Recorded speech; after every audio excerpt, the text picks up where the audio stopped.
개발 도구를 체크하는 거, 그거는 또 워드에서도 나오는 문제 그렇기 때문에 꼭 아셔야 됩니다. 네, 이 개발 도구가 표시가 되려면 파일 탭의 옵션에서 리본 사용자 지정에 가서 개발 도구가 원래 꺼져 있다고 했잖아요. 그러니까 이게 체크가 안 되어 있는 상태에서 여러분 집에도 원래 체크가 안 돼 있는 상태에서 나오는 문제예요. 네. 그러니까 이 50페이지의 이 문제는 꼭 중요 표시해놓고 집에서도 이렇게 꺼내서 쓰셔야 돼요. 반드시. 집에서도 안 나오면 개발 도구 안 나오면 뒤에 안 되는 작업들이 너무 많거든요. 그래서 꼭 그 50페이지와 51페이지의 또 그림 다 중요한 그림이니까 그거를 체크해 놓고 집에서도 꼭 따라서 파일의 옵션에 가셔가지고 옵션에서 리본 사용자 지정해서 개발 도구를 꼭 체크하셔서 꺼내서 쓰셔야 합니다. 워드도 마찬가지고요. 그럼 개발 도구가 이렇게 나오죠.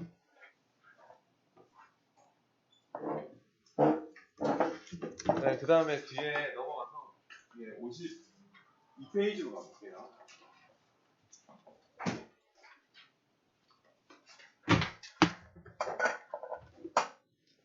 52페이지로 왔고요. 이제 새 매크로 만들기 하는 부분인데요. 워드를 배웠던 사람들은 또 매크로가 뭔지 아시죠? 엑셀에서도 또 이렇게 매크로가 나옵니다. 매크로 같은 경우는 한마디로 녹화를 하는 기능이다.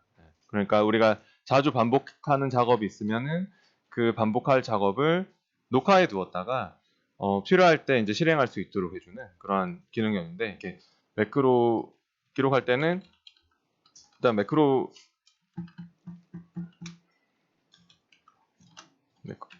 매크로가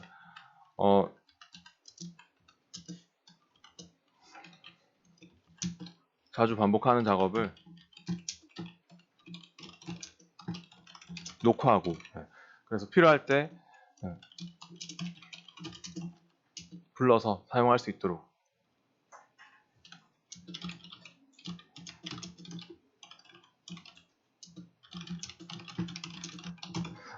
그러면은 그 개발 도구 탭의 코드 그룹에서 개발 도구의 코드 그룹에서 매크로를 기록하는 단추가 있을 겁니다.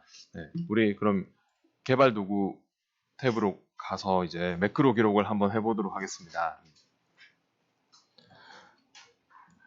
근데 이거 시작 위치를요. 52페이지의 그 문제가 2016년 워크시트의 A1 셀에 대해서 그렇게 글꼴을 HY 경고딕으로 이렇게 파란색 바꾸는 그런 식으로 바꾸는 매크로이기 때문에 커서 위치를 2016년 워크시트 A1 셀을 찍고 하셔야 돼요. 여기 잡아놓고 하셔야 돼요. 그리고 나서 개발 도구 탭에 매크로 기록으로 갑니다.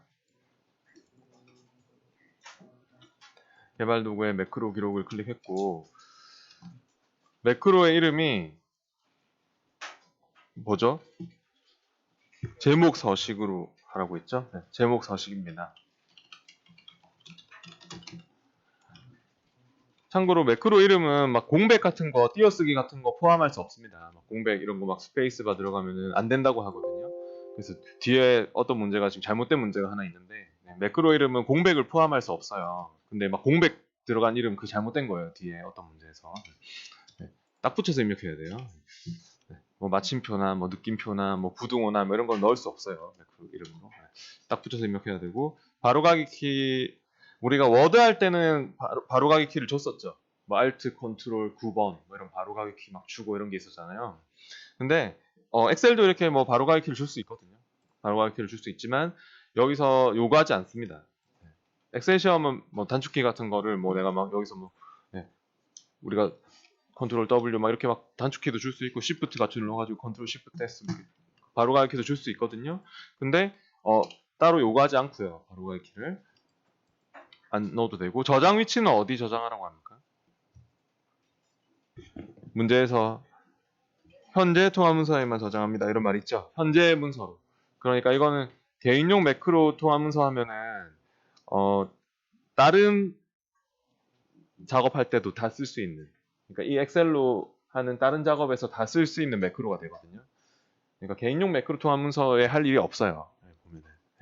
항상 현재 문서에서만 쓸 수 있는 매크로로 그렇게 하게 돼 있습니다. 시험 시에도. 그러니까 그냥 여기는 제목만 잘 주고 끝이에요. 제목만 잘 주고 그대로 확인할게요.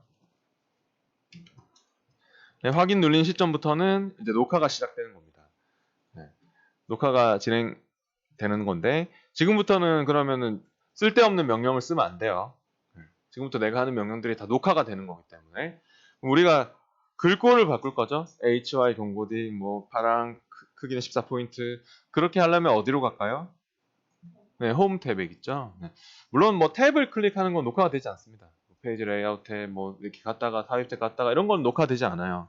근데 쓸데없는 명령을 실행하시면 탭은 상관이 없지만 내가 여기서 글꼴 뭐 색깔 바꾸고 뭐 이런 건데 문제에서 시키지도 않았는데 막 채우기 색깔을 바꾸고 막 그러면 되겠습니까? 그러면 당연히 다 녹화에 남아요. 그게 쓸데없는 일을 한 것이. 내가 막 뭐 시키지도 않았는데 막 여기 뭐 맞춤을 오른쪽 맞춤 했다가 막 했다가 그러면 다 녹화에 남아요. 그게 쓸데없는 일이. 그러니까 그런 쓸데없는 명령 실행하지 말고 딱 필요한 명령만 실행할 수 있도록 하는 게 중요합니다. 네. 그럼 여기서 글꼴을 바꿔주시고요. HY 경고딕으로 바꾸고 또 글꼴 색도 파랑 색깔로 바꾸고요. 정확한 파랑 색깔로 하시고요.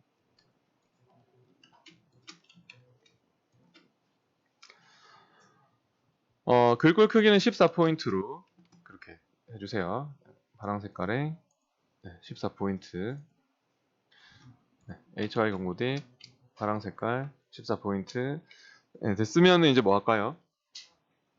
네, 이거 기록을 멈춰야겠죠?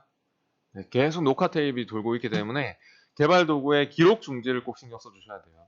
제가 워드에서도 얘기했듯이 이 기록 중지 안 눌리는 실수를 제일 많이 하거든요, 사람들이. 네, 그러면 뭐 쓸데없는 과정까지 계속 녹화되고 있고 뭐 엉망이 되겠죠. 네, 그러니까 기록 중지를 반드시 신경 써주셔야 돼요. 네, 기록 중지를 하셨으면 이제 만들어졌어요. 네, 그리고 나서 뒤에 54페이지로 가보세요.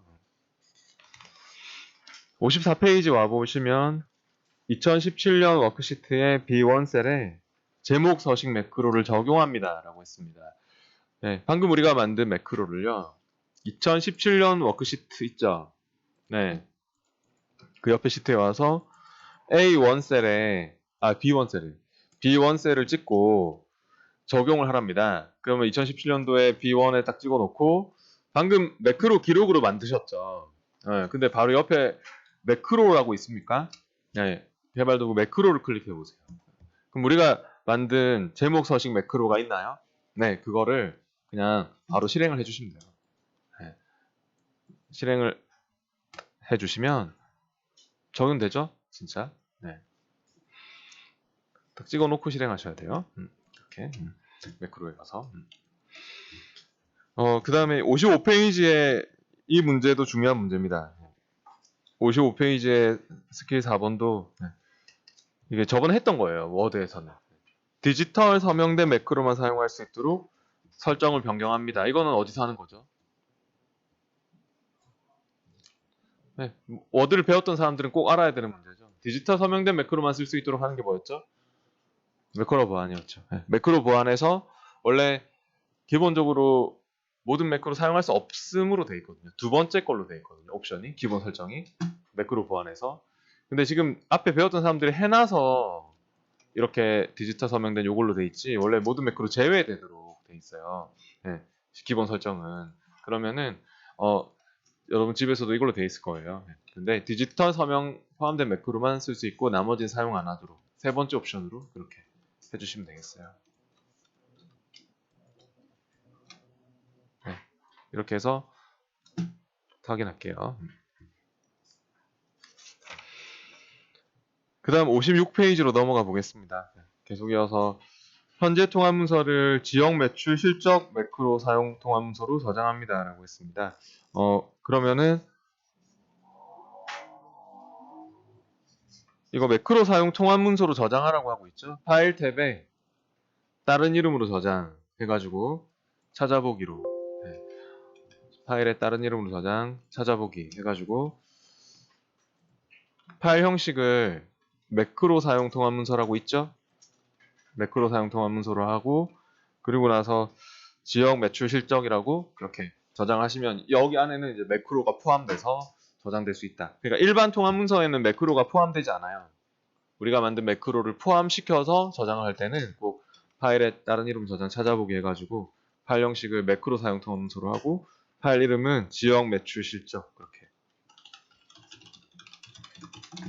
로 해서 저장하시면 되겠습니다. 그냥 기본 잡히는 위치에 하세요. 특별히 말이 없으면 그냥 기본 잡히는 위치에다가 그대로. 네. 그 57페이지의 밑에 적응 문제가 조금 잘못된 게 있어요. 1번 문제가 그 매크로 이름 열 러비라고 되어 있는데요. 그 띄어쓰기 돼 있죠, 그죠? 57페이지 밑에 그 적응 문제 1번에서요. 매크로 이름은 열 한 칸 띄우고 너비 그렇게 하면 안 되거든요. 네, 딱 붙여서 입력해야 되지. 네, 그래서 이거 그냥 여기서 해볼게요. 그냥 현재 우리 열어놓은 파일에서 바로 해보는데, 그냥 이렇게 저처럼 빈 셀을 클릭해놓고 하세요. 셀 포인터 위치가 신경 쓰이는 사람은 지금은 열너비 바꾸고 뭐 정렬하고 이런 거라서 그냥 크게 상관없을 것 같긴 한데, 빈 셀을 클릭해놓고 하세요. 빈 셀을 클릭해놓고 개발 도구에 매크로 기록으로 갑니다. 여기서 바로 해볼게요. 그래서 매크로 이름을 만약에 여러분 열 한 칸 띄우고 너비 하면은 확인했을 때 안 된다고 할 거거든요. 이렇게 안 된다고 하잖아요. 이름이 잘못되었다고. 그러니까 띄어쓰기 없는 걸로 그 문제를 딱 붙여서 입력하는 걸로 그렇게 고쳐서 해주세요. 네, 바로 가기 필요 없고 현재 문서에 저장하라고 하고 확인할게요. 이제 하여튼 매크로 기록해서 열너비 이름 주고 확인했으면 녹화가 시작되는 거죠. 녹화가 시작됐으면 열너비를 25로, 또 텍스트 오른쪽 맞춤으로, 이런 건 또 어디서 할까요? 네, 홈 탭에서. 네, 홈 탭에서 하는데, 홈 탭에서 일단 저 옆에 보면 셀 그룹에, 홈 탭의 셀 그룹에 서식 눌러보면은 여기 열너비 바꾸는 것도 있죠? 네. 홈 탭의 셀 그룹에 서식에 열너비를 선택하셔서 열너비를 25로 해주세요.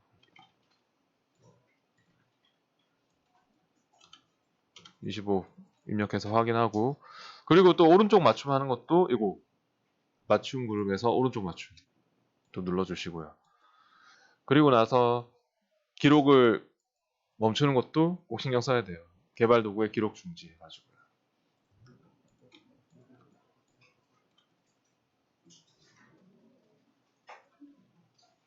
네, 기록 중지하셨으면 이번에서는 디지털 서명된 매크로만 활성화합니다. 이런 말이 있네요. 아까 전에 매크로 보안해서 했었죠? 네, 매크로 보안해서 디지털 서명된 매크로만 사용할 수 있도록 해라. 모든 매크로 포함할 수 있도록 사용할 수 있도록 해라. 이런 게 또 시험에 나오고 있습니다. 그러니까 그거 잘 보면서 지금 세 번째 걸로 해주시고요. 방금 만든 매크로 있잖아요. 여기 합계열에 한번 적용시켜 볼까요? N3셀에 와서 시키지 않았지만 N3셀을 찍어놓고 매크로를 한번 실행해 보세요. 매크로에 가보면 있나요? 열너비 매크로가? 방금 여러분 만든 매크로 열너비 매크로 있죠? 네, 걔를 한번 실행을 해보세요. 원하는 위치에 딱 찍어놓고 개발 도구에 매크로에 가서 그러면은 열너비 매크로 선택해서 실행하시면 정말 바뀝니까? 그렇게? 네.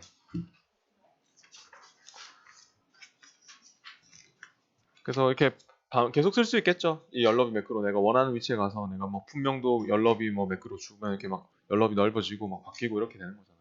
이런 식으로 쓸 수 있는 거죠. 반복해서 계속 쓸 수 있는 거죠. 똑같은 일을. 이제 58페이지로 바로 넘어오겠습니다. 58페이지 내용은 수강 신청 현황을 열어가지고 합니다. 다른 파일이고요.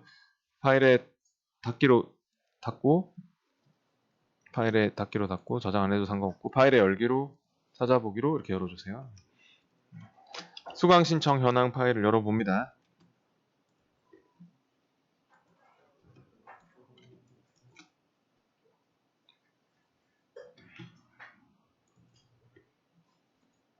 수강 신청 워크시트에 G5셀에 단추 양식 컨트롤 삽입한 후 제목 서식 매크로 지정하고 단추 이름을 서식으로 변경합니다 했는데 여기에 지금 제목 서식 매크로가 있어야 되는데 보니까 매크로가 없네요.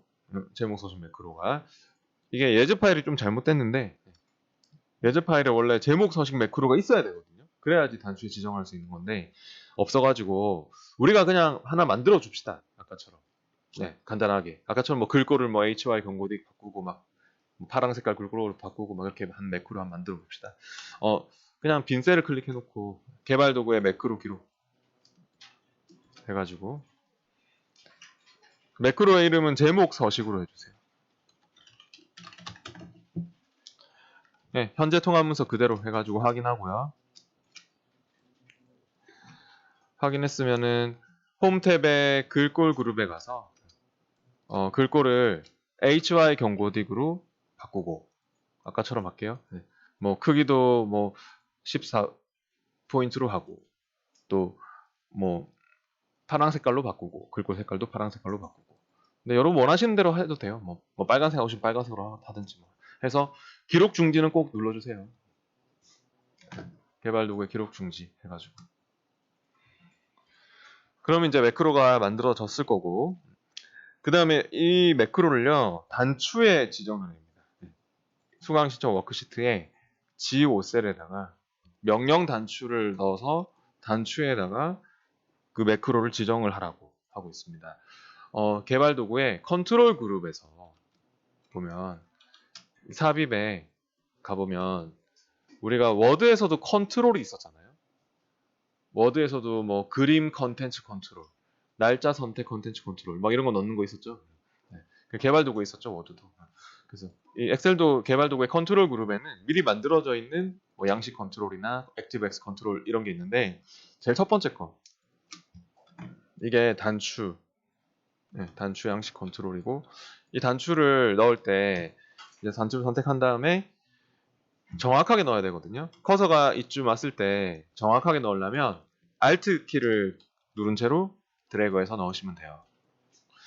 저처럼 하여튼 단추를 선택 후에 커서가 이쯤 왔을 때 그냥 대충 넣으면 딱 맞게 안 들어가지 않습니까? 지금 보시면은 이렇게 딱 맞게 G5셀에 딱 맞지 않잖아요. 그죠? 딱 맞게 넣으려면 Alt 키를 누른 채로 이렇게 넣어야지 셀에 딱 달라붙는 게 이렇게 보이거든요. 그러니까 넣으실 때 이렇게 사위의 단추를 선택해서 커서가 여기쯤 왔을 때, 커서가 이쯤 딱 왔을 때 키보드에 그 왼쪽에 그 Alt 키 있잖아요. Alt 키. 네, 컨트롤 키 말고 Alt 키. Alt 키를 누른 채로. Alt 키는 계속 누르고 있어도 상관없잖아요. 네, Alt 키를 누른 채로 드래그해서 넣어야지 셀에 딱 달라붙도록. 네, 셀에 딱 달라붙도록, 들러붙도록 해서 맞춰서 넣을 수가 있는 겁니다. 뭘 넣을 때도 하여튼 엑셀은 정확하게 넣고 싶으면 뭐 그림을 넣든 차트를 넣든 뭐 하여튼 Alt 키를 누른 채로 해주시면은 딱 맞게 셀에 딱 달라붙도록 이렇게 딱 달라붙도록 하는 게 Alt 키입니다. 그래서 이렇게 넣고 떼고 제목 서식 매크로를 더블 클릭해서 지정할 수 있죠. 네, 그 더블 클릭해서 지정을 하시면 돼요. 그리고 단추 몇 번 이렇게 텍스트도 단추의 그 텍스트도 이름을 서식이라고 바꿔주시면 돼요. 서식 이렇게요. 그래서 이거는 쓰려면 이제 바깥쪽 빈 곳을 찍어서 빈 셀을 찍어서 빠져나오시면 돼요. 제가 다시 한번 해보면 개발 도구에 이 삽입에 단추를 먼저 이렇게 선택하신 후에 엉뚱한 거 선택하면 안 되고 이 단추가 매크로 지정한 단추거든요. 제 첫 번째 거. 얘를 선택한 후에 이렇게 선택하신 후에 커서가 넣고자 하는 위치에 왔을 때 Alt를 누른 채로 딱 드래그해서 이렇게 넣으면은 들어가고 그리고 나서 매크로 지정을 하려고 넣은 단추이기 때문에 매크로도 꼭 선택해서 확인해서 지정을 하시고 그리고 나서 또 이름도 텍스트도 서식이라고 이렇게 바꿔주시고 그래서 바깥쪽 찍어서 빠져나오시면 되고요. 이거를 B2에서부터 E2에 적용하라 했는데 B2에서 E2 그 잡아놓고 그대로 여기잖아요. 네, 이렇게 잡아놓고 서식 단추 눌러서 그 서식을 적용을 해보세요. 그럼 서식 단추 눌리면은 적용이 됩니까? 그렇게? 저처럼 이렇게 적용이 되나요? 네. 잡아놓고 이렇게 적용하시면 됩니다.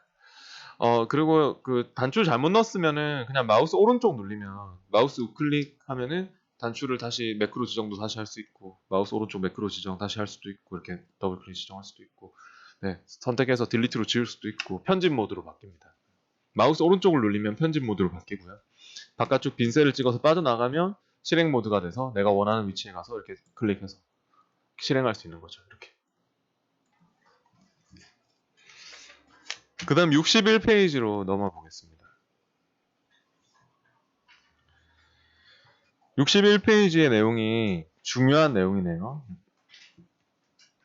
시험에서 나오는 문제고 수강 신청 워크시트에 콤보 상자 양식 컨트롤 옵션을 변경합니다 라고 했습니다. 수강 신청 워크시트에 콤보 상자가 있나요? 콤보 상자가 이겁니다.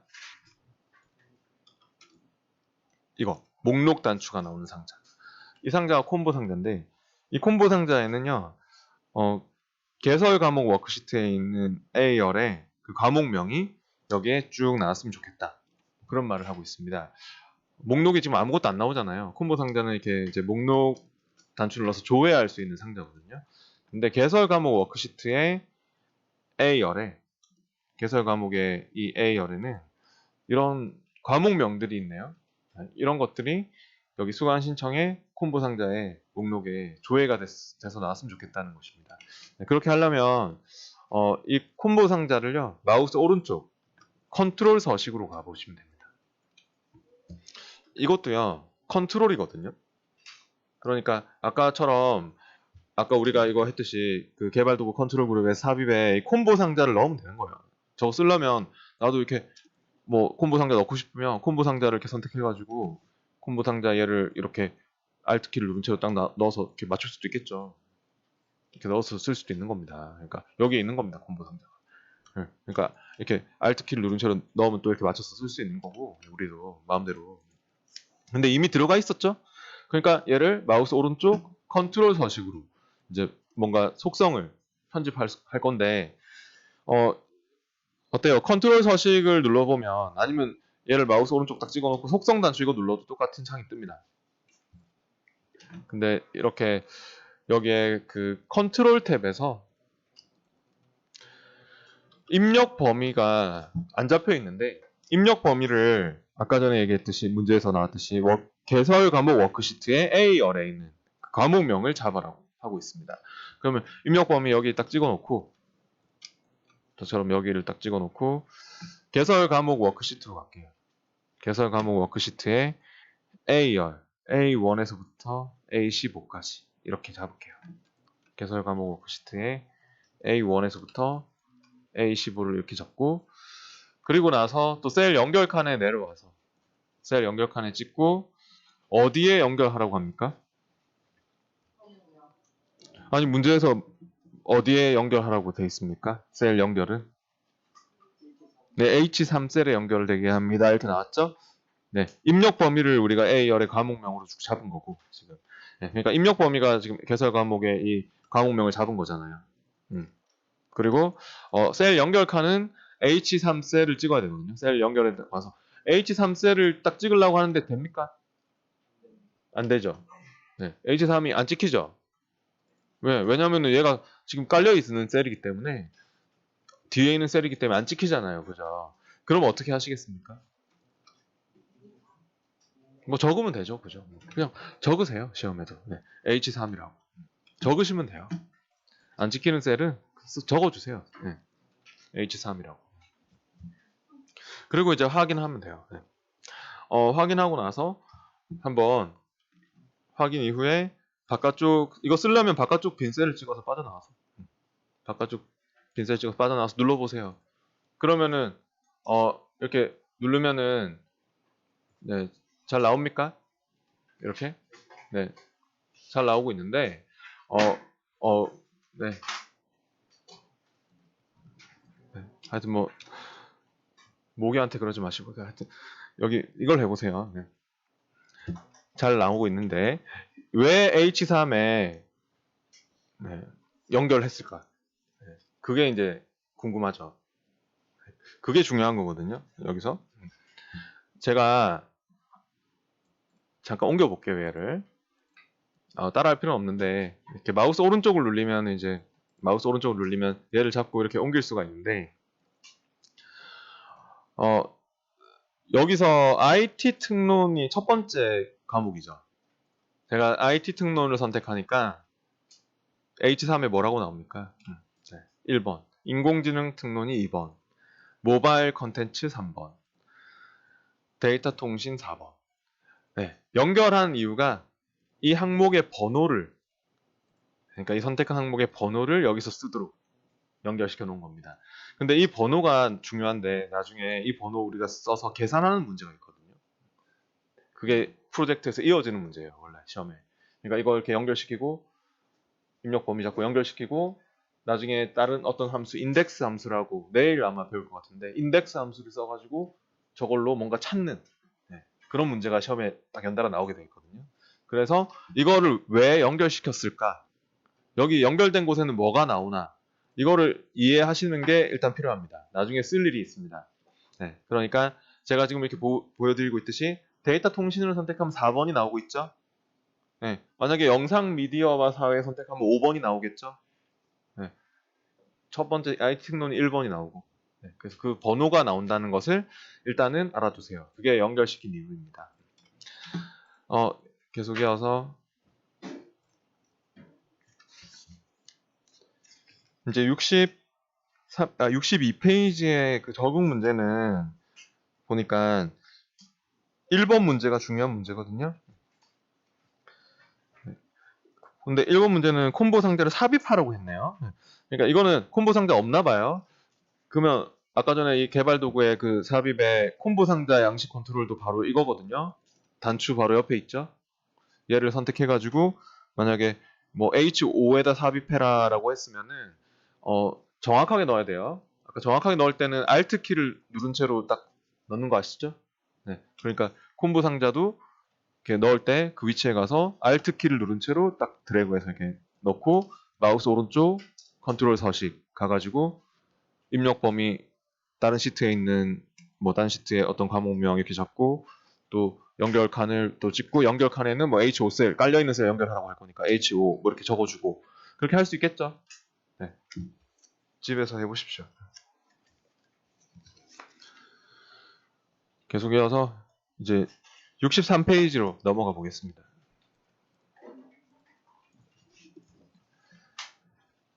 63페이지 XML 관련된 내용으로 넘어왔는데 재고 관리라는 파일을 열어가지고 해보겠습니다.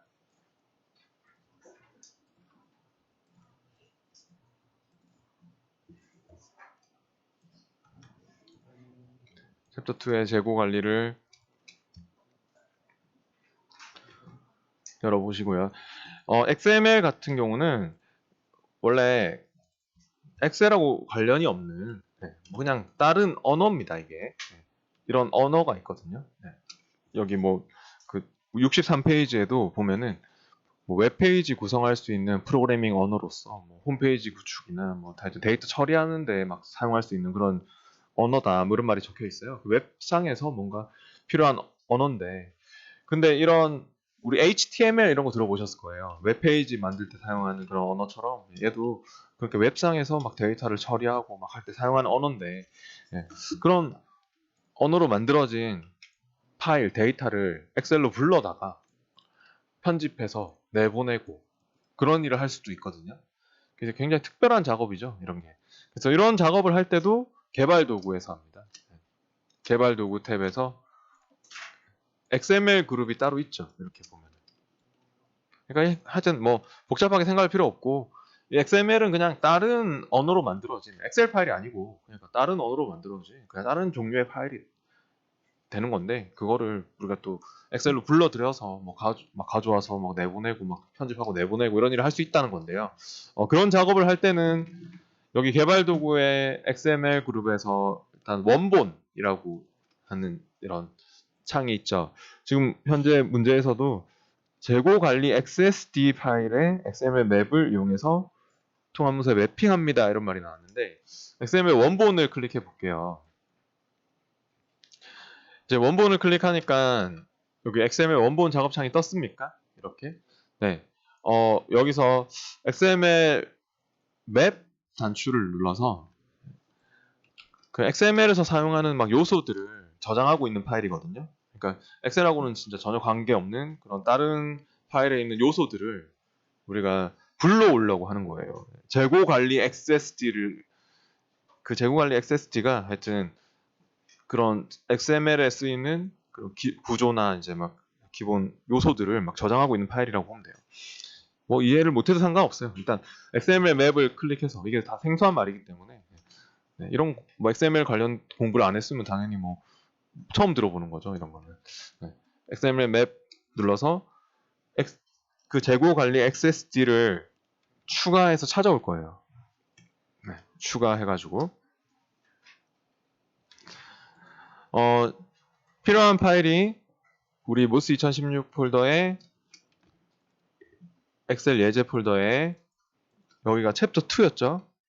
유형 분석에 유형 분석 챕터 2에 있습니다. 재고 관리 XSD요. 네, 그렇게 선택해서 열고 루트가 되는 폴더를 선택하라고 하는데요. 루트 노드는 데이터 루트를 사용하고 이런 말이 나오고 있죠. 문제에서 이게 그냥 상위 폴더 개념이라고 보면 돼요. 데이터 루트 폴더에 무슨 요소가 있고 또 재고 관리 폴더에 무슨 요소가 있고 뭐 그런 건데 데이터 루트를 선택해서 확인할게요. 네, 그렇게 해서 우리가 추가한 이 데이터 루트 맵을 선택하셔가지고 확인하시면 됩니다. 데이터 루트 선택해서 확인할 거고 확인하니까 어떻습니까? 이렇게 데이터 루트에 있는 요소들이 보입니까? 네, 이렇게 하위 요소들이 쫙 보이고 있고 여기서 우리 매핑하라고 했는데 매핑하는 거는 트리에서 요소를 끌어다 놓으십시오 이런 말이 적혀 있죠 밑에. 네. 그러니까 말이 뭐 생소해서 그런 거지 그냥 여기 적혀 있는 위치에 맞게 드래그해서 넣으라는 소리입니다. 그러니까 여기 지금 상품명이라는 요소가 보이죠. 네, 얘를 그냥 잡고 드래그해서 B3셀 저기 적혀 있는 곳에 그냥 끌어 넣는 게 매핑입니다. 그냥 끌어 넣으시면 돼요. 그 위치에 딱 적혀 있는 위치에다가 안 적혀 있는 거 안 넣으면 되고. 그래서 상품명은 B3에 끌어서 넣고 입고량도 밑에 쪽에 있는데 입고량은 C3에 끌어서 넣고 이게 매핑입니다. 알고 보면 이거 쉬운 문제입니다. 이렇게 넣고 출고량도 넣고 드래그해서 현재 재고도 넣고 입고 단가 출고 단가 매핑한 요소들은요 글씨가 굵게 나오죠. 다른 거에 비해서 입고 단가 출고 단가까지 이렇게 넣고 안 넣은 거는 글씨가 얇게 이렇게 돼 있는데 굵게 나오잖아요. 넣은 거는. 이렇게 매핑한 이유가 이 위치에 맞게 가져오려고 하는 거거든요. 내가 넣은 위치에 맞게 이 요소의 데이터를 가져오려고. 그래서 이제 매핑을 하셨으면 저처럼 재고 관리 XML 데이터를 불러옵니다라고 했거든요. 하여튼 XML 작업은 개발 도구의 XML 그룹에서 여기서 이제 가져오기로 가져오시면 됩니다. 개발 도구 XML 그룹에서 가져오기를 클릭해 가지고요. 재고 관리 XML을 찾아오시면 됩니다.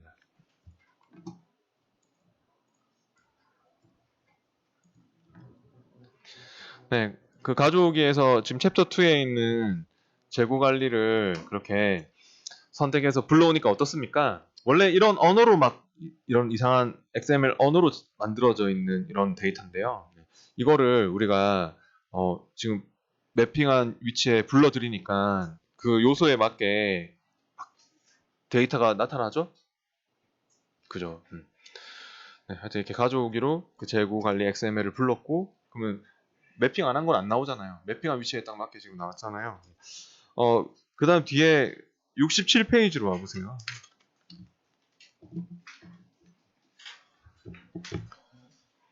67페이지에 작업 중인 재고 관리 워크시트를 재고 내역이라는 이름의 XML 데이터 파일로 문서 폴더에 내보냅니다. 라고 했습니다. 내보내는 것도요, 이게 매핑이 돼 있기 때문에 역으로 내보낼 수 있는 거예요. 그러니까 뭐 예를 들어서 이 첫 번째 상품의 출고 단가를 제가 이게 2만 원 적혀 있는데 뭐 바꿀 수 있는 거잖아요. 그죠? 우리가. 뭐 내가 얘를 2만 5천 원으로 이렇게 바꿨어요. 2만 5천 원 이렇게 바꿨다. 뭐 3만 원 이렇게 바꿨다. 그러면은 얘가 매핑이 되어 있기 때문에 역으로 내보낼 수 있는 겁니다. 네. 그래서 내보내기를 클릭해서 개발 도구에 XML 그룹에 내보내기를 클릭해서 내보낼 때 문서 폴더에 내보냅니다 라고 했네요. 문서 폴더에 재고 내역이라고 해서 네, 이렇게 문서에다가 재고 내역이라고 해서 그렇게 내보내기를 해주시면 되겠네요. 바꾸시겠습니까? 하면 yes 하세요. 남이 내보낸 게 있어 그러니까. 혹시 안 내보내지는 사람 있습니까? 혹시 안 되는 사람은 그 표도구 디자인 탭에서 안 되는 사람은 표도구 디자인 탭에서 범위로 변환 후에 내보내기를 해보세요. 표도구 디자인 탭에서 범위로 변환하면 정상 범위로 변환합니다. 막 그런 말 뜨죠. yes 해가지고 그렇게 해서 내보내면 될 겁니다. 개발 도구에 내보내기로 해서 뭔가 매핑할 때 뭔가 좀 잘못된 게 있거나 좀 안 맞는 게 있어서 그런 게 발생하는 건데 그럴 때는 범위로 변환을 실행해서 정상 범위로 변환하고 내보내시면 될 겁니다. 네, 하여튼 이거는 그냥 XML 관련된 작업은 개발 도구에서 한다. 개발 도구에서 XML 그룹에서 원본 불러서 뭐 맵을 추가했고 아까 우리 원본 창에서 이렇게 XML 맵 불러서 맵을 추가했고 그 추가한 요소를 드래그해서 매핑했고 가져오거나 내보내게 한다. 뭐 이 정도로 그냥 알아두시면 돼요. 네. 그냥 넘어갈게요. 네. 이제 오늘 또 챕터 3로 넘어가는데 뒤에 챕터 3은 함수에 대해서 나오고 가장 내용도 많고 또 어려운 부분이 됩니다. 함수가 70페이지로 넘어왔고요. 수식 작성하는 것부터 해보도록 하겠습니다. 견과류 수입 현황이라는 파일을 열어보시죠.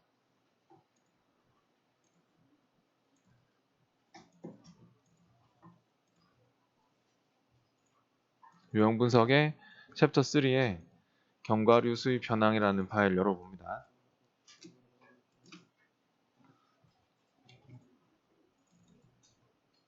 작업창은 이제 썼으면 닫아주세요. 이렇게 XML 원본 작업창 계속 떠 있으면 네. 안 닫으면 계속 남아 있거든요. 네. 닫아주시고 수입 내역 워크시트의 22셀에 수입 내역 워크시트로 갈게요. 22셀로 갈게요. 시트 확인하고 내가 셀 포인트 어디 찍고 있나 22가 헷갈린 사람은 여기 찍어놓고 이름 상자를 보세요. 여기 이름 상자에 보통 찍어놓은 셀 주소가 나오니까요. 네. 맞는지. 근데 여기죠. 여기에는 금액의 합계를 구하랍니다. 이 금액들의 합계를 구하래요. 그러면은 뭘 쓰실래요? 자, 자동합계. 네. 편하게 그렇게 해도 되죠. 네. 수식에 자동합계 쓰면 당연히 좋죠. 네. 자동합계로 하면 근데 뭐가 들어갑니까? 자동합계를 누르면 썸이 들어가죠. 네. 근데 어떤 경우는 이제 자동합계를 못 쓰는 경우도 있을 거예요. 뭐 이렇게 여러 의 범위를 막 띄엄띄엄 돼 있는 범위를 잡는다든지 뭐 이럴 때는 자동합계를 못 쓰게 되는 거잖아요. 네. 그러면은 우리가 직접 입력해서 하는 걸로 할게요. 이렇게 뭐 표처럼 바로 돼 있으면 자동합계가 편하죠. 자동합계를 누르면 합계도 구하고 뭐 평균도 구하고 뭐 다 할 수 있으니까. 근데 직접 입력해서 하는 걸 기본으로 하니까 네. 해볼게요. 그 체계처럼 막 일일이 다 더하는 거 그렇게 안 할게요. 그렇게 너무 시간도 오래 걸리고 솔직히 그렇게 할 거면 엑셀을 쓰면 안 되죠, 맞죠? 네. 네. 우리가 계산 편하게 하려고 하는 거기 때문에 그럼 여기 이 12셀에 와서 수식을 쓸 거면 는으로 어저께도 얘기했는데 항상 수식은 는으로 시작합니다. 네. 어제 조건부 서식할 때도 제가 수식이면 는 써야 된다고 했죠. 네. 함수도 미리 정의된 수식입니다. 그래서 썸을 쓰든 에버리지를 쓰든 앞에 는이 붙어야지 함수로 인식됩니다. 는을 안 쓰면 뭐 함수로 인식이 안 돼요. 는, 썸, su 이렇게 입력하다 보면은 목록이 나옵니까? 네, 목록에서 더블 클릭해서 선택할게요. 썸을. 이게 기본이에요. 함수를 불렀을 때. 네. 목록에서 더블 클릭 선택하든 선택해서 탭 키를 누르든 괄호가 열리죠?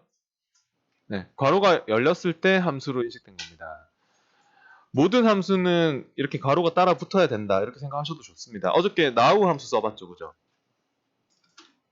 네, 이런 today, now 네, 이런 함수들 괄호 안에 아무것도 안 들어가는 함수들도 많은데 그래도 괄호는 따라 붙어요.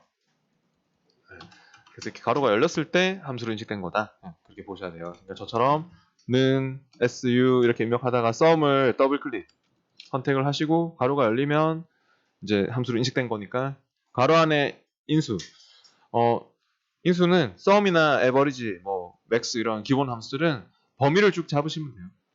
합계를 구하고자 하는 범위 이렇게 쭉 드래그해서 잡고 엔터 할게요. 그럼 이렇게 합계가 나왔고 그 다음 뒤에 또 72페이지에서도 또 밑에 이 13셀에는 총 판매액의 평균을 구합니다 라고 했는데요. 평균을 구하는 함수는 뭐죠? 네, 에버리지죠. 네, 이 13셀에 와서 또 는 에버리지 이렇게 입력할게요. 에버리지로 선택한 다음에 더블 클릭해서 괄호가 열리면 또 괄호가 열렸을 때 금액의 범위를 쭉 잡고 엔터 할게요. 네, 그러면 또 평균이 나오죠? 금액의 평균이. 네. 그 다음 바로 뒤에 넘어가서 74페이지 그 내용이 계속 이어집니다. 여기서 하는데 74페이지의 내용이 중요한 내용입니다. 이름 정의하고 이름을 편집하고 삭제하고 이런 것들이 또 다 시험에 나오는 내용인데 74페이지에 보니까 판매 내역 워크시트에서 시트를 확인해 주세요. 판매 내역 워크시트로 왔습니다.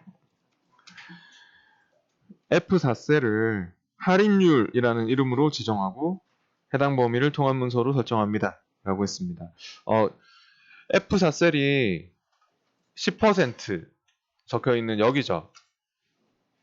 판매 내역 워크시트에 F4에 가보세요. 근데 이 F4를 딱 찍어보니까 저처럼 혹시 할인율이라고 이렇게 이름이 등록돼 있습니까? 이게 원래 돼 있으면 안 되는 건데 이미 돼 있어 가지고요. 우리가 예제 파일이 좀 잘못됐어요. 이름 관리자로 먼저 가서 이렇게 원래 이름을 정의를 해야 되는 건데 우리는 역으로 그럼 이름을 먼저 지우는 것부터 해야 되겠네요. 그 이름을 하여튼 수식에서 불러 쓰려고 이름을 만드는 거고 하는 거기 때문에 수식 탭에 정의된 이름 그룹에서 이름을 정의하고 이름 관리자로 편집하고 이런 것들이 이제 시험에서 다 쓰입니다. 그럼 이름 관리자로 먼저 한번 가보십시오. 수식의 이름 관리자. 거기에 이름이 있습니까? 등록된 이름들이 있습니까? 네. 할인율이라는 이름을 선택하셔가지고 삭제를 좀 해주세요. 수식의 이름 관리자로 가서 할인율 이름을 선택하셔가지고 삭제를 좀 해주세요. 이게 원래 돼 있으면 안 되는 거였어요. 예제 파일이 잘못돼가지고 지금. 네, 할인율 이름을 그렇게 삭제를 좀 하시고 할게요. 이렇게 확인. 네, 닫고 이름 관리자는 닫고. 그러면은 여기 F4셀을 찍었을 때 저처럼 이제는 그냥 셀 주소가 나옵니까? 이와 같이. 네, 셀 주소가 이렇게 나와야 되겠고, 그게 원래 기본이죠. 네, 어디를 찍어봐도 보통 셀 주소가 나오지 않습니까? 근데 이거를 이제 왜 여기서 이름으로 지정을 하라고 하는 거냐면, 일단 해보면 아는데, F4셀을 찍고 그럼 다시 역으로 이름을 정의해 볼게요. 수식의 이름 정의로. 네. 수식의 이름 정의를 클릭하셔가지고, 네, 이름은 할인율, 뭐 레이블이 할인율이라서 들어가고 있는데 그대로 확인하시면 될 것 같아요. 아니면 여러분이 여기다가 직접 적어서 엔터를 해도 상관없어요. 이름 정의를 부르기 싫으면 여기다가 직접 뭐 할인율 적어서 엔터를 해도 그렇게 상관없어요. 네, 똑같은 게 되는 거거든요. 네, 하여튼 이렇게 이름 정의로 하든 뭐 여기서 이름을 적든 네, 여기 적을 거면 엔터를 꼭 눌러야 되고. 네. 근데 이름 정의로 하는 거를 하세요. 왜냐면 이름 관리자도 써야 되기 때문에. 근데 이름을 정의하면 이제 어때요? 여기 찍었을 때 할인율이라고 나오나요? 네. 왜 이름을 정의했나? 수식에서 불러 쓰려고 제가 하는 거다라고 했는데, 이 7셀에 제가 시키지 않았지만, 아몬드의 할인액을 한번 구해보고 싶습니다. 아몬드의 할인액 10%만큼 구할 수 있겠죠? 단가 곱하기 수량으로 해가지고 금액을 구한 다음에 그 금액의 10%만큼 할인된 할인액을 구할 수 있겠죠? 수식으로 해봅시다. 이 7셀에 와서 는을 쓰고 아몬드의 단가를 찍어주세요. C7셀을 찍었어요. 네, 찍어야 돼요. 적지 말고 얘를 찍어주세요. 그 다음 곱하기 아스트리크. 또 막 혹시 헷갈려하는 사람 있을까봐 곱하기 나누기 더하기 빼기 뭐 이런 거 아시죠? 곱하기는 아스트리크. 그 다음에 수량 찍어요. D7. 네, D7을 찍었고 그 다음 곱하기. 예. 할인율 찍어봐봐요. F4 찍으니까 어때요? 네, 이름 나옵니까? 이렇게. 원래는 얘 이름 등록 안 됐으면 F4라고 나왔을 거거든요. 근데 이제 이름을 우리가 등록시켜 놨기 때문에 얘를 찍었을 때 할인율이라고 나오죠? 그죠? 네. 엔터 해보세요. 그러면 값이 잘 나오죠? 네. 그러니까 이름을 쓰면은 일단 알아보기가 편하죠. 아, 할인율 곱하고 있구나. 수식을 봐도 알아보기 편하고 또 이름을 왜 정의를 한 것 같냐면 얘를 우리 어저께 채우기 하는 거 배웠죠? 채우기 하는 거 기억나십니까? 네. 채우기 해보세요. 얘를 선택해가지고 채우기. 얘를 더블 클릭하든가. 네, 더블 클릭한다는 게 앞에 열이 채워져 있는 만큼 채운다는 뜻입니다. 그래서 이렇게 채우기를 하면 어때요? 나머지도 잘 나왔죠? 왜 잘 나왔을까요, 이게? 그러니까 제가 하고자 하는 말이 뭐냐면 이름으로 등록시키면 있잖아요. 절대 참조됩니다. 제가 F4라고 이렇게 적어볼게요. 이렇게 하면 잘 나올 것 같습니까? 이렇게 하면은 F4라고 적으면은 얘는 잘 나와요. 근데 밑으로 채우기 할 때 나머지 잘 안 나올 것 같아요. 왜 잘 안 나올까요? 얘는 하나는 잘 나오는데 나머지는 왜 채우기 할 때 안 나왔을까요? 이거 상대 참조 방식이거든요. 달러 안 붙었죠? 달러 안 붙으면 밑으로 채우기 할 때 얘도 내려오게 돼 있어요. 그러니까 여기 F5로 내려오고 F6으로 내려오면 문자를 만나서 막 샵밸류 오류가 뜨기도 하고 내려오면 안 되잖아요. 근데 이름을 등록시켜서 쓰니까 방금 잘 나왔죠? 그게 달러를 붙이는 효과가 있어요. 이름은 절대 참조하고 똑같아요. 이런 달러 붙이는 거 어저께 조건부 서식할 때 막 봤잖아요. 달러 붙어 있으면 고정되는 거라고. 네, 그래서 그런 달러를 원래는 우리가 붙여줘야 되는 거였어요. 근데 그거를 이름으로 대신한 거죠. 네, 이름은 절대 참조를 또 한다는 특징이 있습니다. 네. 네, 그래서 어떤 수식에서 이름이 참조되는 문제가 있어요, 시험에. 어떤 범위 딱 잡아서 이름이 탁 튀어나와요. 그러면 이거 절대 참조 되겠구나 그 생각하셔야 돼요. 이거 절대 참조 되는 거다 이렇게 생각할 수 있어야 돼요. 네, 그 다음 75페이지 문제도 중요한 문제입니다. 75페이지 문제는 또 단가로 정의된 이름 범위를 C7에서부터 C13 범위만 포함되도록 수정합니다. 라고 했는데요. 이름을 수정하는 거는 이름 관리자에서 아까 만들 때는 이름 정의로 만들었죠. 이름 관리자로 가보시고 이름 관리자에서 단가라는 이름이 또 있죠. 네, 얘를 편집할게요. 단가를 선택해서 편집. 단가를 선택해서 편집하는데 C7에서부터 C12로 잡혀 있습니까? 네, 문제에서는 C13으로 하라고 했죠. 그럼 이거 12를 그냥 13으로 바로 바꾸는 게 낫겠죠? 범위를 잡는 것보다도 그냥 숫자를 이렇게 13으로 이렇게 고치는 것이 빠를 것 같네요. 네, 그렇게 해서 확인하시면 됩니다. 숫자를 적어서 13으로 적어서 이렇게. 네, 그렇게 해서 확인. 네, 닫기. 네. 이렇게 이름 정의로 이름 만들고 이름 관리자에서 이름을 편집하고 이름을 삭제하고 이런 문제들이 다 나옵니다. 시험에. 네, 그러니까 집에서 뒤에 76페이지에서도 보니까 수량을 제거하라고 했죠. 네, 그러면 이름 관리자에서 수량을 또 삭제를 해주세요. 수량 삭제도 해주세요. 그렇게. 네. 77페이지의 문제도 그럼 다 할 수 있겠죠. 다 중요한 문제입니다. 77페이지 문제는 집에서 꼭 해보십시오. 잠깐만 쉬었.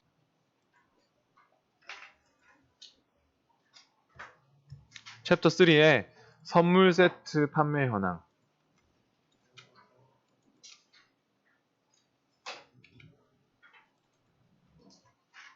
선물 세트 워크시트의 J5에는 여기네요. 경과 세트 제품의 판매 금액의 합계를 구합니다. 라고 했습니다. 여기 제5셀에 경과 세트들의 판매 금액의 합계를 구해라. 라고 하는데요. 그냥 판매 금액의 합계를 구하는 거면 썸을 쓰면 되죠. 근데 이제 지금처럼 조건을 딱 만족하는 것에 경과 세트들만 골라내서 경과 세트들의 금액의 합계를 구해. 그런 거면은 일반 썸으로 하기 힘들잖아요. 네. 이럴 때는 이제 이런 조건부 함수라고 하는데 일명 조건부 함수인 SUMIF, SUMIF, AVERAGEIF, 뭐 COUNTIF 뭐 이런 함수들이 조건부 함수고 ifs가 붙는 것들도 있는데 ifs가 붙는 것들은 이제 보면은 조건이 2개 이상일 때 네, SUMIFs, AVERAGEIFs, COUNTIFs 그러니까 이게 다 보면은 시험에 나옵니다. 한 문제씩 다 있거든요. 썸은 합계를 구하겠죠. 뭐 에버리지면 평균을 구하고 카운트면 개수를 구하겠죠. 네. 네. 그래서 아무튼 뭐 썸이프와 썸이프스의 차이는 일단 조건이 하나만 들어가느냐, 조건이 2개 이상 들어가느냐 네, 그 차이거든요. 네, 썸이프 함수를 일단 써야 됩니다. 여기는 조건이 하나이기 때문에 네, 조건을 만족하는 것에 특정 범위의 합계 이런 거를 구합니다. 해볼게요. 네, 중요한 문제입니다. 네, 중요한 문제예요. 제5셀에 와서 그러면은 는 SUMIF 한번 불러볼까요? J5에 와서 는 수식을 쓸 거니까 는 해서 SUM 이렇게 SU 이렇게 입력하다가 SUMIF 함수를 목록에서 더블 클릭 선택을 하세요. 괄호가 열리면 함수로 인식된 거라고 했죠. 네. 근데 이제 괄호 안에 인수가 여기는 뭐가 좀 많이 들어가요. 아까는 SUM 같은 경우는 그냥 범위로 쭉 잡고 끝내면 됐어. 인수가 딱 하나만 딱 들어가도 됐었는데 여기는 괄호 안에 인수가 막 3가지나 필요한데요. 들어가는 값이. 가로가 열렸을 때 Shift F3 함수 마법사를 한번 불러보겠습니다. Shift F3번 함수 마법사를 부르는 단축키 Shift F3번입니다.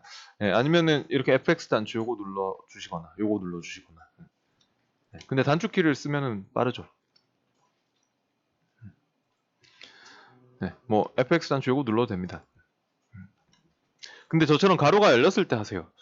이게 가로가 안 열린 상태에서 하면 함수로 인식이 안 되거든요. 네, 그러니까 꼭 저처럼 이렇게 제가 다시 는 SUM 이렇게 하다가 목록에서 더블 클릭해서 가로가 열렸을 때 이렇게 이때 함수로 인식된 거니까 그때 이제 fx 단추를 눌리거나 아니면 Shift F3번 이렇게 눌러서 함수 마법사를 이렇게 부르는 거죠. 여기서 가로 안에 들어가는 인수들에 대한 설명도 해주고 또 막 우리가 실수하기 딱 좋은 뭐 쌍따옴표 붙이고 안 붙이고 이런 것들도 얘가 알아서 해주는 경우가 있거든요. 그래서 이런 함수들은 마법사를 쓰는 게 좋아요. 시험에도. 그럼 먼저 첫 번째 인수 레인지는요. 조건에 맞는지 검사할 셀들입니다. 라고 하고 있는데 레인지는 한마디로 조건 범위입니다. 범위란 뜻이죠. 레인지가.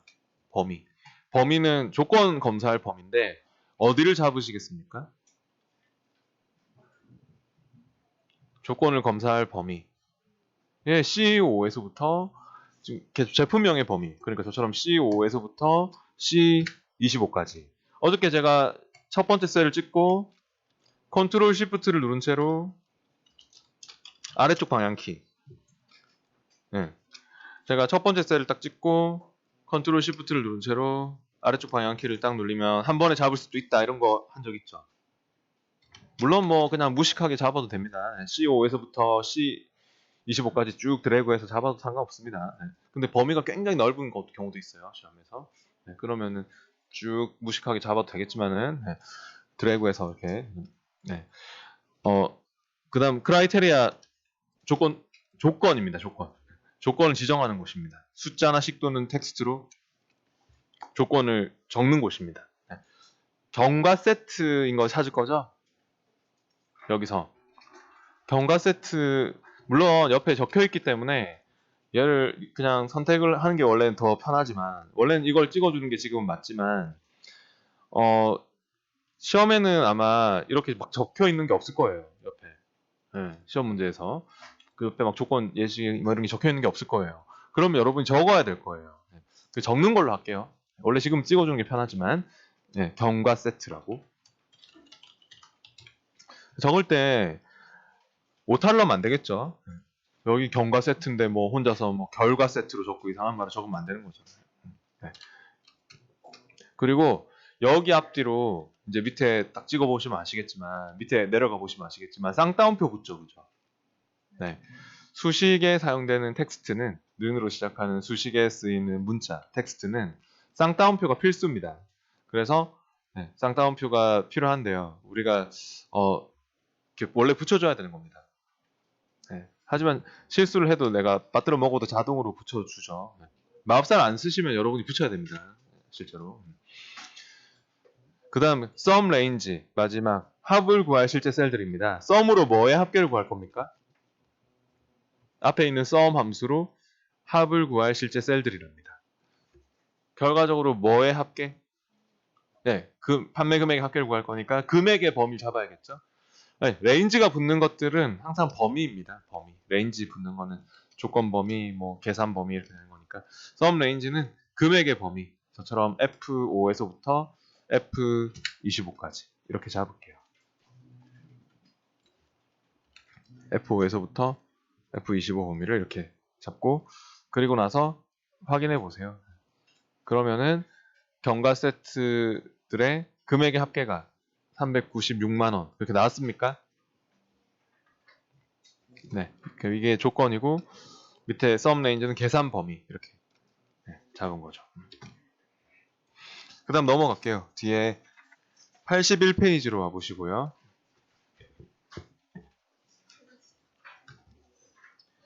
81페이지에 average if 해가지고 또 나오고 있는데 선물 세트 워크시트에 J14셀에 여기네요. 경과 세트 제품의 총 판매액의 평균을 구합니다 라고 했는데 문제가 너무 똑같으니까 제가 조금 바꿀게요. 저는요 바로 밑에다가 버섯 세트 제품의 평균 단가 문제를 제가 한번 좀 바꿔볼게요. 그 바로 밑에 J15셀에다가 버섯 세트 제품의 평균 단가를 구하는 거를 한번 해보도록 하겠습니다. 그러면은 어떤 함수가 필요한지 아시겠죠? average if 함수를 쓸게요. 사용법은 같습니다. 아까 sum if나 뭐 average if나 사용법은 똑같습니다. 그러면 는 average 이렇게 입력하다가 average if를 더블 클릭할게요. 괄호가 열리면요. 아까처럼 마법사를 또 불러보시죠. Shift F3 눌러서 Shift F3번 함수 마법사를 불러보세요.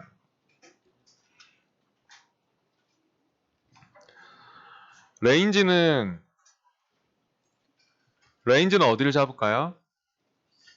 네, 바로 아까랑 똑같죠? C5에서부터 C25까지 레인지는 C5에서부터 C25까지 이렇게 잡았고요. 그 다음 크라이테리아는 버섯 세트죠?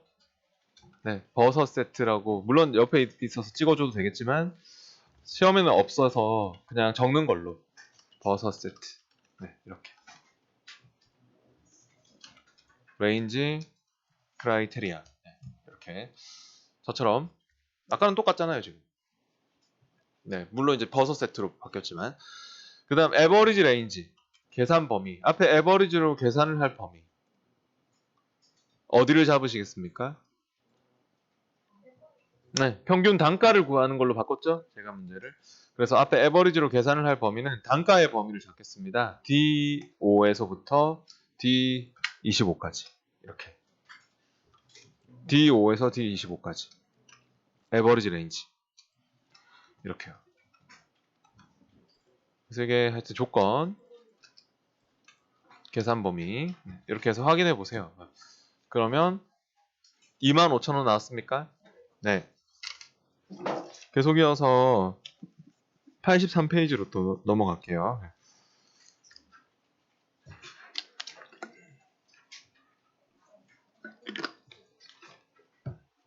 83페이지로 왔고요. 여기서는 또 선물 세트 워크시트에 M5셀에 여기네요.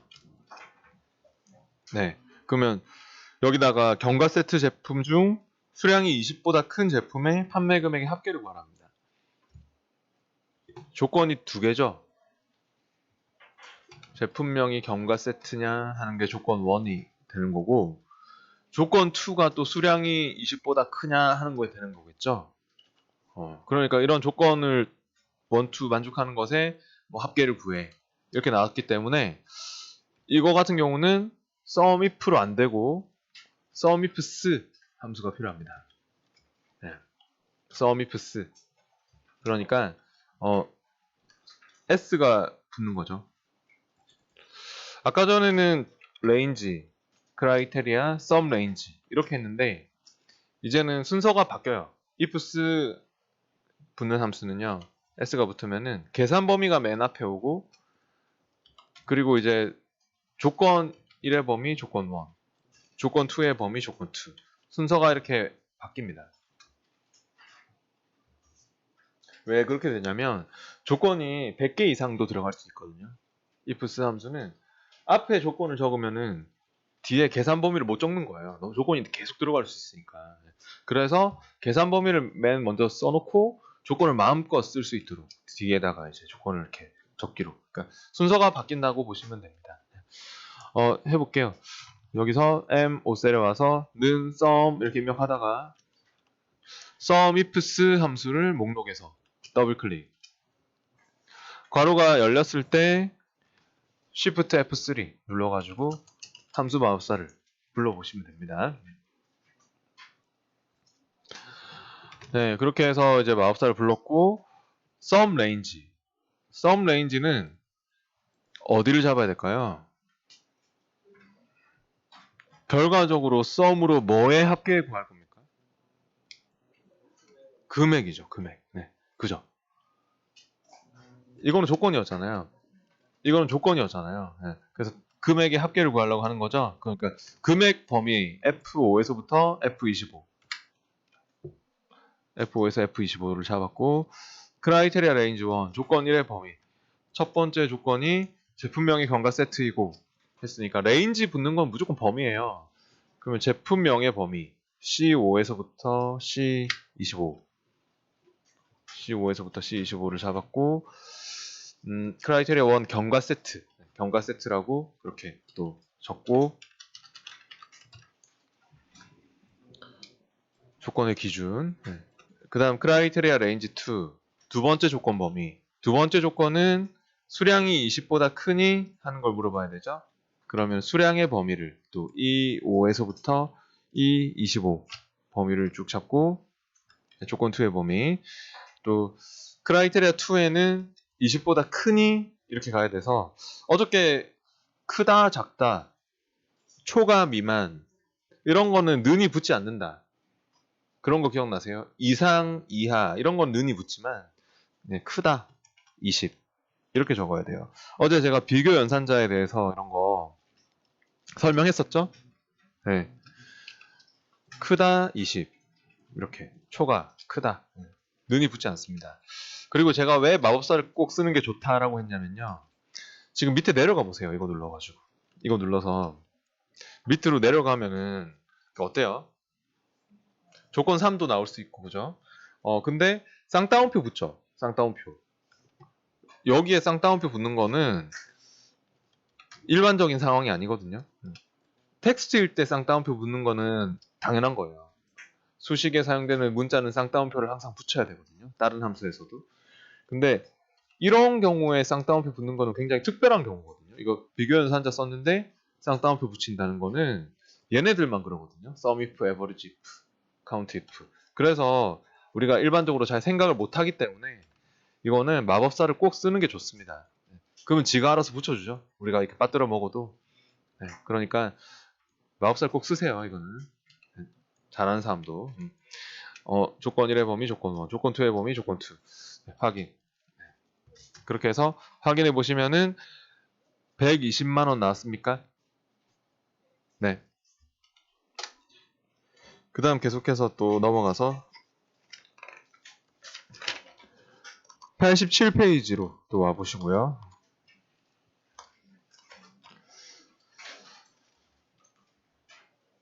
87페이지에 average ifs 또 함수 나왔는데요. 선물 세트 워크시트의 M14셀에 밑에 여기네요. M14에는 경과 세트 제품 중 수량이 20보다 큰 제품의 평균 판매 금액을 구하라고 하고 있습니다. 조건을 좀 바꿀게요. 제가. 네, 이것도 너무 똑같잖아요. 네, 두 개가. 그래서 이번에는 뭐 그러면 해조 세트로 하죠. 해조 세트. 네, 제품명 해조 세트이고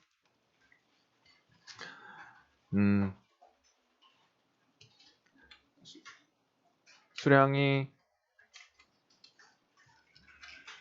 30보다 이하인 제품의 단가의 평균으로 하죠.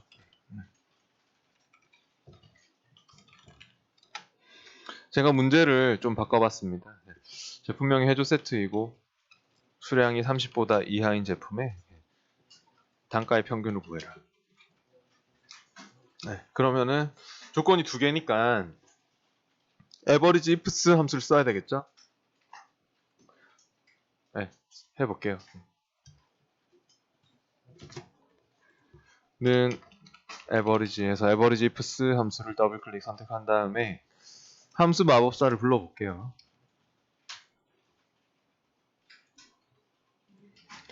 average range는 어디를 잡으시겠습니까?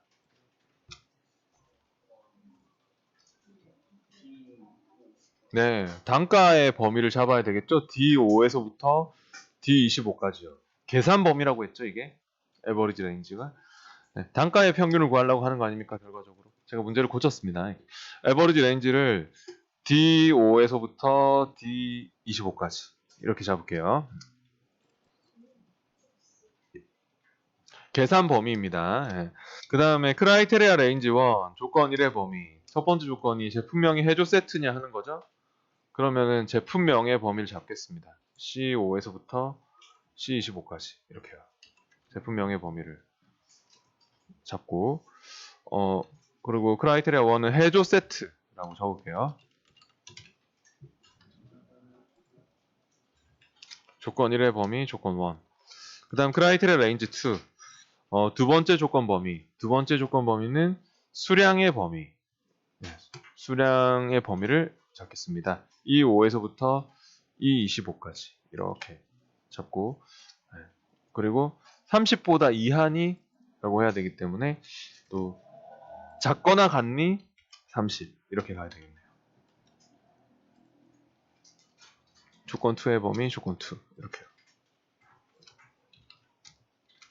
조건 1의 범위 조건 1 조건 2의 범위 조건 2 이렇게 해서 확인해 보세요. 그럼 여기 앞뒤로도 쌍따옴표 또 붙겠죠. 저기 뭐 네, 여기 앞뒤로도 나중에 쌍따옴표 막 달라붙을 거고요.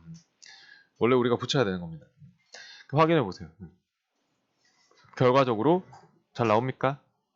네, 15,000 이렇게. 그 다음 이제 90페이지로 가볼게요.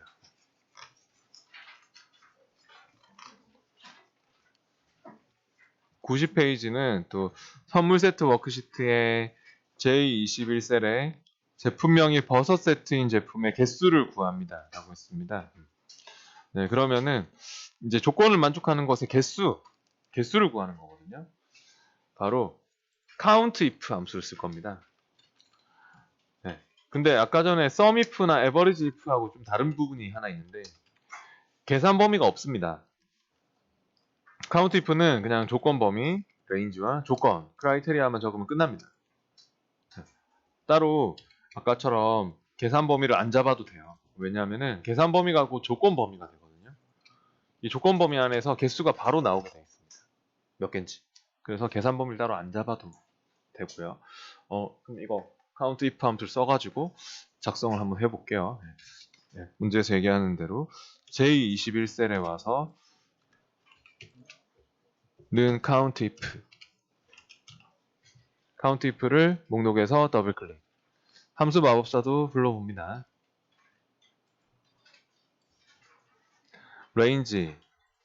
range는 어디를 잡으시겠습니까?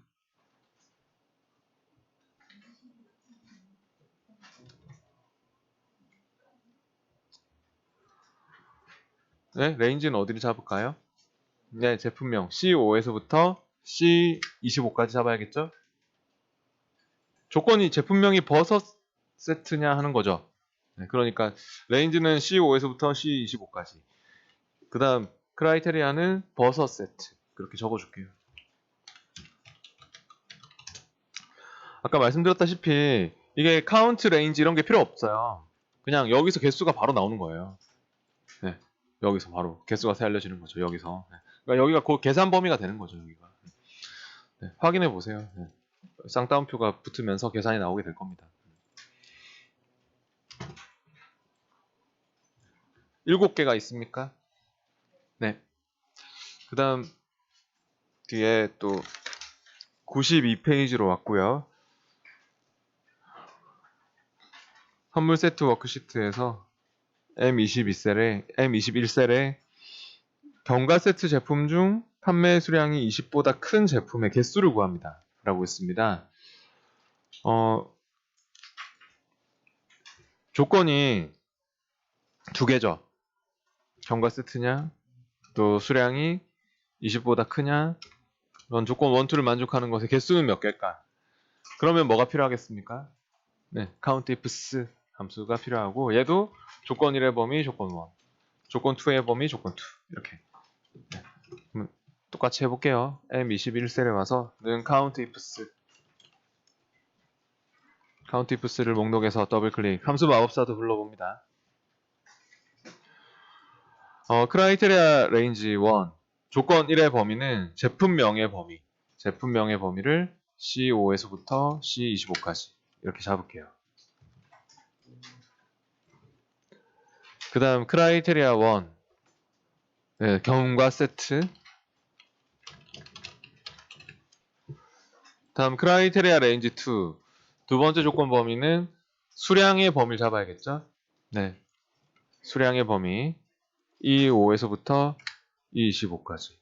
네, 그리고 네, 20보다 크니 크라이테리아 2는 크다 20 이렇게. 조건 1의 범위 조건 1, 조건 2의 범위 조건 2 이렇게 해서 네, 확인해 보세요. 네. 그러면은 개수가 나옵니까? 네, 하나밖에 없네요. 한 개. 내가 잘못한 것 같다, 뭐 이상하다, 그러면 다시 Shift F3 눌러보면 됩니다. 딱 찍어서 다시 Shift F3 누르면 다시 마우스가 뜨잖아요. 네, 고쳐도 됩니다. 그렇게 해서. 네. 뒤에 94페이지 문제들 다 중요한 문제거든요. 1, 2, 3, 4, 5, 6번이 방금 했던 SUMIFs, average ifs, count ifs 쓰는 문제일 건데요. 문제가 하나 잘못, 약간 이상한 게 하나 있는데 2번 문제를 좀 고쳐야 될 것 같아요. 그 94페이지의 밑에 2번 문제를요. 그 지역 분석 워크시트의 I3셀에 지금 보면 서울 지역 중 필러스인 제품의 수량의 합계를 구합니다라고 나와 있죠. 근데 서울 지역 중 필러스 제품이 한 개도 없거든요. 예제 파일에. 네. 그 안 나올 거예요, 값이. 문제를 제주도 지역 중으로 바꿔주세요. 네, 서울 지역 말고 제주도 지역 중 하는 걸로 문제를 요거만 좀 바꿔주시면 될 것 같아요. 네. 제주도 지역 중 필러스 제품의 수량의 합계 그렇게 구하는 걸로 해주세요. 이번 문제만 그렇게 수정해 주시면 돼요. 이건 뭐 그럼 당연히 sumifs 함수 쓰겠죠. 집에서 한번 해보세요. 다 중요한 문제들입니다. 정말 시험에 한 문제씩 다 있습니다. 각각. 그 다음 95페이지 오늘 마지막으로 논리 함수에 대해서 알아볼 건데 지점 담당자 교육 현황이라는 파일을 열어가지고 해볼게요.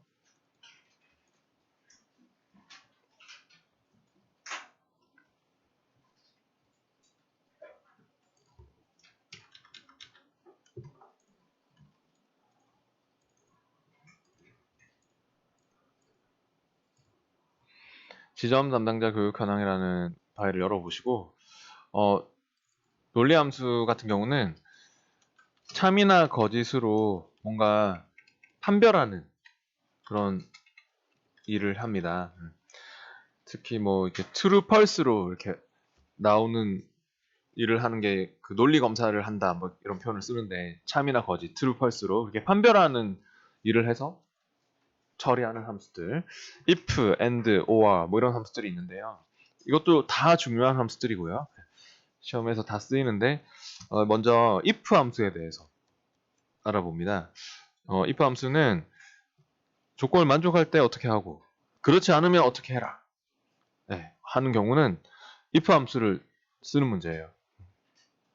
지금도 보면 95페이지 문제가 교육 현황 워크시트의 제4에서부터 제23 범위에는 if 함수를 이용해서 평균 점수가 70점 이상이면 합격이고 70점 미만이면 불합격으로 표시합니다. 라고 했습니다. 평균 점수가 70점 이상 되면 합격, 그렇지 않으면 불합격 그렇게 나올 수 있도록 해라 라고 하는데요. 기면 어떻게 해라, 그렇지 않으면 어떻게 해라 할 때는 if를 쓰는 거다 그렇게 생각을 해주시면 돼요. 해볼게요. 여기 제4셀에 와서 는 if if를 선택하시고 가로가 열리면 함수 마법사를 불러볼게요.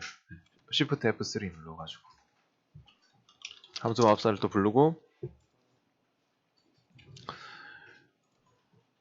첫 번째 로지컬 테스트 이게 참이나 거짓으로 판정될 값이나 식입니다 이런 말이 나오죠. 그냥 조건식 논리식 조건식입니다. 조건이 뭡니까?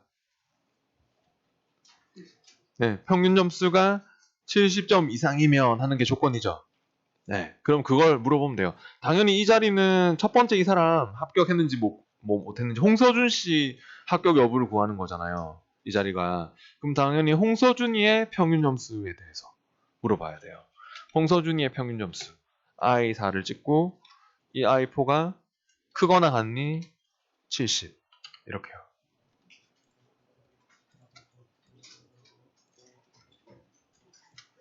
value if true면 뭐라고요? 그 true라고 나오고 있잖아요. 이렇게 옆에 보면 value if true, 홍서준이처럼 true가 나오는 사람은 뭐라고요? 합격이죠. 70점 이상이면 합격이라고 하는 거 아닙니까? 합격 맞잖아요. 70점 이상이면 value if true면 합격이고 이렇게 나왔잖아요. 문제에서. 합격이라고 적어줄게요. 근데 이제 뭐 홍서준이만 구할 거면은 이 합격만 쓰고 그냥 끝내도 돼요. 홍서준이만 구할 거면은 딴 거 필요 없고요. 그냥 합격 이렇게 적고 그냥 그대로 바로 확인하면 제가 뭐 저 밑에 펄스 안 적고 이렇게 확인하면 나왔잖아요. 그죠? 잘 나왔잖아요. 근데 우리가 이거 어떻게 할 거예요? 또 밑으로 채우기 하실 거죠. 그죠? 나머지 사람 다 구할 거죠. 채우기 이렇게 하면은 이렇게 밑에 펄스라고 나온 사람도 있습니까? 이렇게 채우기 제 걸 봐보시면 이렇게 펄스라고 나온 사람 왜 펄스라고 나온지 아시겠죠? 이게 상대 참조로 구했거든요. I4는 달러 안 붙였잖아요. 우리가 밑으로 내려올 때 같이 I5, I6, I7 이렇게 바뀌면은 이제 이렇게 66점 나온 사람 있죠. 김지숙 씨 같은 사람. 이런 사람은 불합격으로 처리를 해야 되잖아요. 근데 펄스라고 냅두면 안 되죠. 그죠? 그래서 여기서 이제 합격 밑에 value 펄스일 때까지도 우리가 신경 써야 되는 겁니다. 밑으로 채우기 할 거니까. 불합격이라고 이렇게 또 적어줄게요.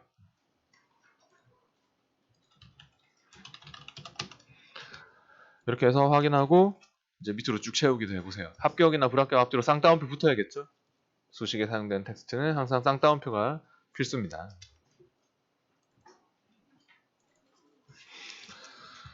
네, 저처럼 이렇게 잘 나오는지요. 그 다음 계속해서 뒤에 97페이지로 넘어와서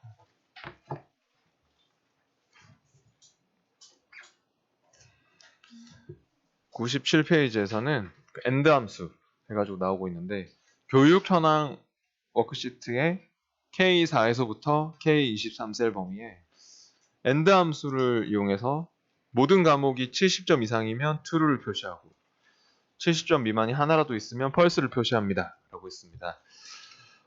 옆에 이수 구하는 곳이죠. 모든 과목이 70점 이상이면 true고 그렇지 않으면 false다. 과목이 크게 4과목이 있잖아요. 이렇게 4과목이 있는데 이 모든 과목들이 다 70점 이상이니 하는 게 조건이죠. if는 조건을 하나밖에 못 주는 함수고요. 네. 조건을 이렇게 여러 개를 막 물어볼 때는요. and나 or를 써야 됩니다.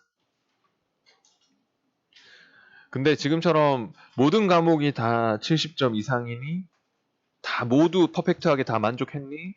이런 거를 물어보는 문제라면은 and 함수를 쓰는 문제입니다. and 함수의 특징은요.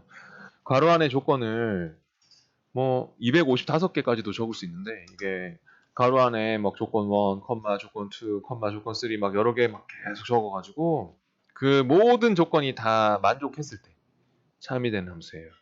하나라도 뭐 만족하지 않았다. 그러면 그걸로 인해서 false가 되는 함수예요. 그러니까 얘는 결과가 true 아니면 false로 나오는 거죠. 모두 만족할 때만 true, 하나라도 만족하지 않으면 false. 보통 뭐뭐이고 뭐뭐이면서 그리고 이렇게 연결되는 조건들은 다 AND 조건으로 봅니다.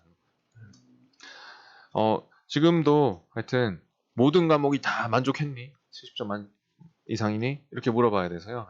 AND 함수를 쓰려고 합니다. 해볼게요. 그럼 여기서 K4셀에 와서 는 AND를 선택한 다음 함수 마법사도 불러보시고 여기 조건 1이 지금 255개까지도 막 지정할 수 있는데요. 조건 1이 첫 번째 이 사람의 홍서준 씨의 직무 능력 D4를 찍어요. D4가 크거나 같니? 70점. 그 다음 로지컬 2 두 번째 칸은 내려와서 두 번째 조건은 의사소통 E4가 크거나 같니? 70점. 또 조건 3는 서비스 F4가 크거나 같니? 70. 또 조건 4는 친절 G4가 크거나 같니? 70.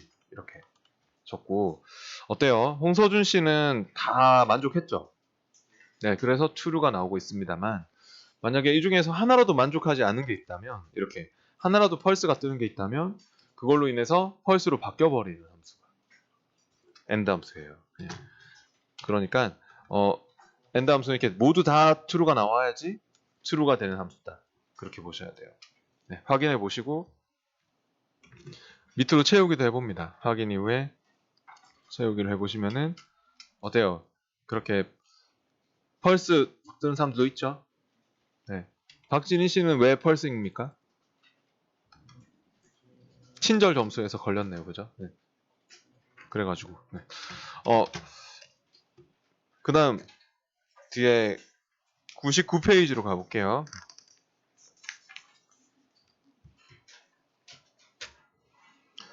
99페이지에 또 오함수 해서 나오고 있는데 교육하는 워크시트에 L4에서부터 L23 범위의 재수강 여부 구하는 곳인데 여기에는 오함수를 이용해서 70점 미만 과목이 하나라도 있으면 true를 표시하고 모두 70점 이상일 경우는 false를 표시합니다. 라고 했습니다. 어느 거 하나라도 70점 미만짜리 과목이 있다면 재수강을 해야 된다. 네. 모두 70점을 이상으로 받았을 때 그럴 때만 false로 재수강을 할 필요 없다. 그러니까 이거는 아까랑 반대의 상황입니다. 그러니까 어느 거 하나라도 뭐 걸리면은 재수강해야 돼. 70점 미만으로 걸리면. 그러니까 OR 함수의 특징이 이제 이런 겁니다. AND는 다 만족해야 참이지만 OR는 조건 1을 만족하거나 또는 조건 2를 만족하거나 또는 조건 3를 만족하거나 조건 4를 만족하거나 뭐 어느 거나 뭐 그냥 아무거나 하나만 얻어 걸려라. 그 하나만 얻어 걸려도 참이다. 모두 만족하지 않을 때만 펄스다. 네. 지금처럼 하여튼 어느 거 하나라도 있으면 참이다. 네. 뭐뭐이거나 또는 이렇게 연결되는 조건은 OR 조건으로 봅니다. 네. 해볼게요. 네. L 포셀에 와서 는 OR OR 함수를 더블 클릭 선택한 다음에 함수 마법사를 불러봅니다.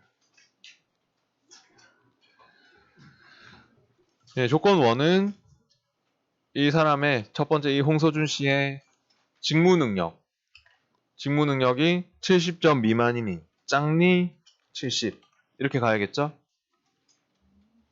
네, 작다 70 이하가 아니잖아요. 미만이라고 했잖아요. 네. 그 다음 조건 2 로지컬 2는 의사소통 E4가 또 짱니 70 또 로지컬 3는 F4 서비스가 또 짱니 70 또 로지컬 4는 G4 친절이 또 짱니 70 이렇게 해서 어때요?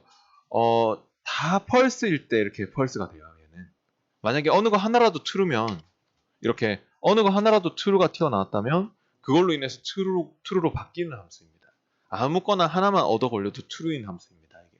네. 네, 확인해 보세요. 그러면은 뭐 홍서준 씨는 재수강 필요가 없지만 밑으로 채우기를 했을 때 또 재수강을 해야 되는 사람들, true가 되는 사람도 있죠. 네. 한 과목이라도 70점 미만으로 나온 사람들은 true 이렇게 나오는 사람들. 아까 and하고 완전 반대죠. 그러니까 네. 시험에서 이렇게 결과적으로 true, false로 표시하는 문제 이런 것들은 and, or로 그냥 끝나는 문제고요. 근데 아까처럼 뭐 참일 때 합격, 그렇지 않으면 불합격 이렇게 나오는 문제들은 if를 써야 되는 문제라고 보시면 돼요. 그러니까 뒤에 그 101페이지도 보시면요. 101페이지 적응 문제 그 다 중요한 문제들인데 어렵거든요. 굉장히 어려운데 시험에서 이런 문제가 있어요. 이런 문제들이 특히 뭐 2번, 3번이 어렵거든요. 있는데 비슷한 문제가 있는데 그 1번 문제는 어떤 함수를 쓰는 문제일까요? 네, if로 충분해요. 2번은 어떤 함수를 써야 될까요? 솔직히 2번도요. 뭐 지역이 강남, 부서가 영업부나 홍보부일 때 제한 1. 그렇지 않으면 제한 2. if 써야 돼요. 그 if 안에서 아마 이게 and와 or가 다 들어갈 거예요. if 안에서 and, or를 다 써야 돼요. 2번은. 네. 그 어렵고 3번은 근데 솔직히 if가 필요 없어요. 네, 101페이지 맨 밑에 3번 문제는 if 안 써도 돼요. 왜냐? 그냥 true, false로 나오잖아요. 네, 그죠? 그러니까 그냥 얘는 뭐 and, or로 충분해요. 3번은. 네, 그렇게 보시면 돼요. 그러니까 시험에서 이렇게 논리함수 쓰는 게 이런 것들이 다 있는데 뭐 조건을 만족할 때 뭐 yes, 뭐 그렇지 않으면 no, 뭐 제한 1, 제한 2 조건을 만족할 때 어떻게 처리하고 그렇지 않을 때 어떻게 처리해. 근데 뭐 true, false가 아니라 뭐 제한 1, 제한 2, 뭐 yes, no 이렇게 처리해. 뭐 이러면 if를 써야 되지만 true, false로 끝나는 문제들은 그냥 if 필요 없어요. 3번과 같은 문제는 if 필요 없이 그냥 and, or로 한다. 그렇게 보시면 돼요. 이거는 좀 시간이 걸릴 것 같아서 내일 제가 같이 해볼게요. 네, 마치